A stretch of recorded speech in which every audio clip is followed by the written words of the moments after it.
திண்டுக்கல் மாவட்டம் பழனியில் சாலையில் நிறுத்தப்பட்டிருந்த கருப்புசாமி என்பவருக்கு சொந்தமான ஜேசிபி வாகனம் திடீரென தீப்பற்றி எரிந்ததால் அப்பகுதியில் பரபரப்பு ஏற்பட்டது.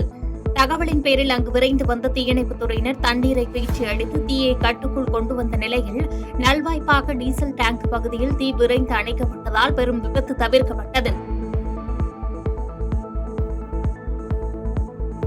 திருவள்ளூர் மாவட்டம் வேப்பம்பட்டு பகுதியில் செயல்பட்டு வரும் பேக்கரியில் ஓசியில் தின்பண்டங்கள் கேட்டு இனிப்புப் பொருட்களை சாலையில் வீசி அட்டகாசம் செய்யும் ரவுடிகளின் சிசிடிவி காட்சி வெளியாகி அதிர்ச்சியை ஏற்படுத்தியுள்ளது.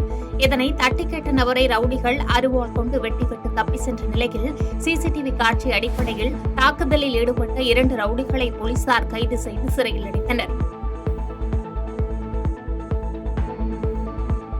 திருப்பத்தூர் மாவட்டம் சித்தூர் கிராமத்தில் தமிழ்நாடு மலைவாழ் மக்கள் சங்கம் மற்றும் ஜவ்வாது மலை வாழ்வாக்கம் சங்கம் இணைந்து 9வது மாவட்ட மாநாடு நடத்தியது.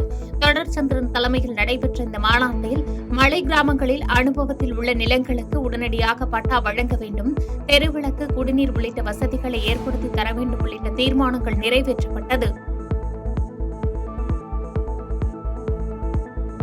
திருவள்ளூர் மாவட்டம் திருத்தணி அருகே 15 வயது பழங்குடியின சிறுமியை பாலியல் வன்கொடுமை செய்த வழக்கில் இளைஞர் வெங்கடேசன் என்பவருக்கு 12 ஆண்டு சிறை தண்டனை மற்றும் 15,000 அபராதம் விதித்து திருவள்ளூர் போக்சோ சிறப்பு நீதிமன்றம் அதிரடி தீர்ப்பு அளித்துள்ளது.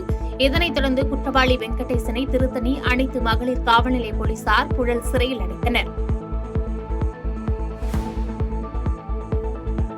வைகை அணையின் நீர்பிடிப்பு பகுதியில் பெய்த கனமழை காரணமாக வைகை அணை தனது முழு கொள்ளளவை எட்டியுள்ள சூழலில் உசிலம்பட்டி 58 கால்வாய்க்கும் தண்ணீர் திறக்க வலியுறுத்தி விவசாயிகளுக்கு ஆதரவாக உசிலம்பட்டியில் வர்த்தக சங்கம் சார்பில் கடையடைப்பு போராட்டம் நடைபெற்றது. இதனால் உசிலம்பட்டியின் முக்கிய பகுதிகளான நகைக்கடை பஜார், வண்டிப்பேட்டை, ஜவுளிக்கடை பஜார் உள்ளிட்ட பகுதிகள் வெறிச்சோடி காணப்பட்டது. அதிகாரிகள் எல்லாமே முறையா தீர்வு பண்ணி ஆணையை சிறப்பான ஆணையை உடனடியாக கொடுக்கணும் அப்படின்றத நாங்கள் கேட்டுக்கிறோம். மயிலாடுதுறை மாவட்டம் சித்திர்காட்டில் இயங்கி வரும் அரசின் நவீன அரிசி ஆலைகளிலிருந்து வெளியேறும் தூசியினால் இருமல், காசநோய், கேன்சர் போன்ற நோய்கள் வந்து சுற்றுவட்டார மக்கள் உயிரிழந்துள்ளதாக கூறப்படுகிறது.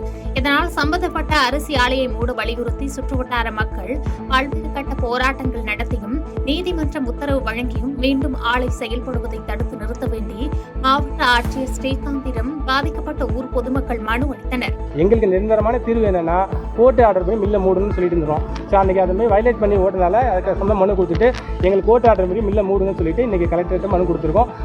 அதை பற்றி அதை ஆய்வு பண்ணிவிட்டு மில்லை நான் பார்த்துட்டு அதுக்கான முடிவு உங்களுக்கு அறிவிக்கிறேன்னு சொல்லியிருக்காரு.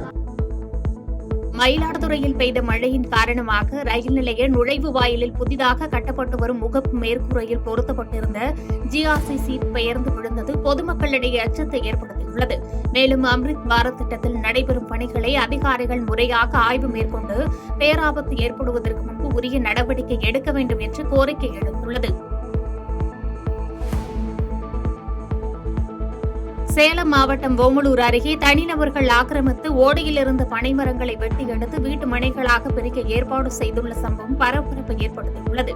இதனால் ஆத்திரமடைந்த கிராம மக்கள் பனைமரங்களை வெட்டியவர்கள் மீது உரிய நடவடிக்கை எடுக்க வேண்டும் என்றும் நீர்வழிப்பாதையை முழுமையாக மீட்க வேண்டும் என்று வலியுறுத்தி போராட்டத்தில் ஈடுபட்டனர்.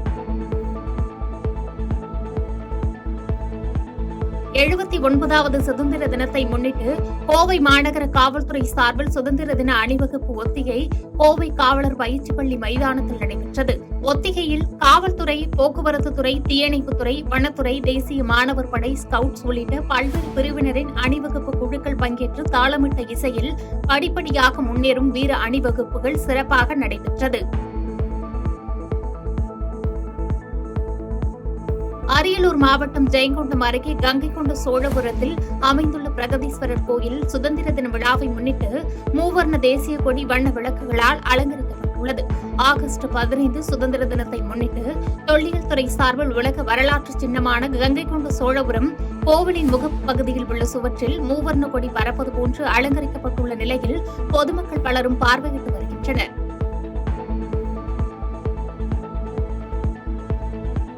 கள்ளக்குறிச்சி மாவட்டம் சங்கராபுரம் அருகே உள்ள பூட்டை கிராமத்தில் அமைந்துள்ள இந்து சமய அறநிலையத்துறைக்கு சொந்தமான மாரியம்மன் கோவிலில் ஆடி மாத தேர் திருவிழா வெகு விமர்சையாக நடைபெற்றது. ஊர் பொதுமக்கள் ஒன்று திரண்டு 60 அடி பிரம்மாண்ட மாலை மற்றும் 1008 எலுமிச்சை பழம் மாலை அணிவித்து சுவாமி தரிசனம் செய்தனர். தேர் திருவிழாவின் இறுதி நாளான நேற்று பக்தர்கள் திரளானோர் கலந்து கொண்ட நிலையில் மாவட்ட காவல் கண்காணிப்பாளர் மாதவன் தலைமையில் சுமார் 500க்கும் மேற்பட்ட போலீசார் பாதுகாப்பு பணியில் ஈடுபட்டிருந்தனர்.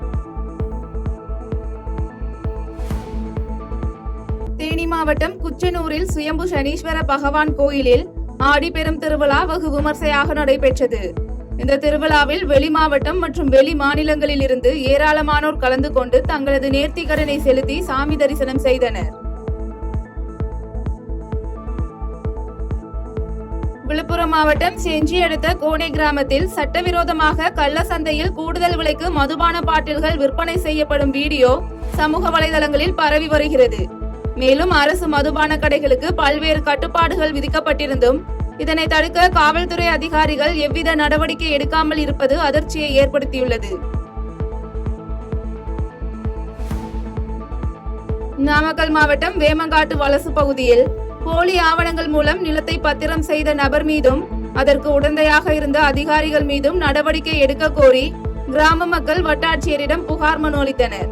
மேலும் உரிய நடவடிக்கை எடுக்கவில்லை என்றால் போராட்டத்தில் ஈடுபடுவதாக தெரிவித்த மக்களிடம் பேச்சுவார்த்தை நடத்தி நடவடிக்கை எடுப்பதாக வட்டாட்சியர் தெரிவித்த நிலையில் மக்கள் கலைந்து சென்றனர். மயிலாடுதுறை மாவட்டம் சீர்காழி அருகே அசோக் இளவரசன் என்ற இளைஞர் மன உளைச்சல் காரணமாக ரயில் முன்பு விழுந்து தற்கொலை செய்து கொண்ட சம்பவம் சோகத்தை ஏற்படுத்தியுள்ளது. இதனையடுத்து சம்பவ இடத்திற்கு விரைந்த மயிலாடுதுறை ரயில்வே போலீசார் உயிரிழந்த அசோக் இளவரசன் உடலை கைப்பற்றி பிரேத பரிசோதனைக்காக மயிலாடுதுறை அரசு மருத்துவமனைக்கு அனுப்பி வைத்த நிலையில் இதுகுறித்து வழக்கு பதிவு செய்து விசாரணை மேற்கொண்டு வருகின்றனர். திருப்பூர் மாவட்டம் பெருமாநல்லூர் அருகே மணி என்பவரின் வீட்டின் பூட்டை உடைத்து தங்க நகை மற்றும் வெள்ளி பொருட்கள் திருடிய முருகானந்தம் மற்றும் அவருக்கு உடந்தையாக இருந்த சூரியதேவ் பிரகாஷ் ஹக்கீம் ஆகியோரை பெருமாநல்லூர் காவல் நிலைய போலீசார் கைது செய்தனர். இதனையடுத்து திருடப்பட்ட தங்க நகை மற்றும் வெள்ளி ஆகியவற்றை பறிமுதல் செய்த போலீசார் குற்றவாளிகளை நீதிமன்ற காவலுக்கு அனுப்பி வைத்தனர்.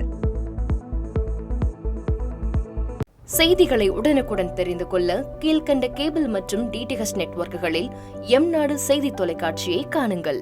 பாதகம் செய்பவரை கண்டால் நாம் பயம் கொள்ளலாகாது பாப்பா.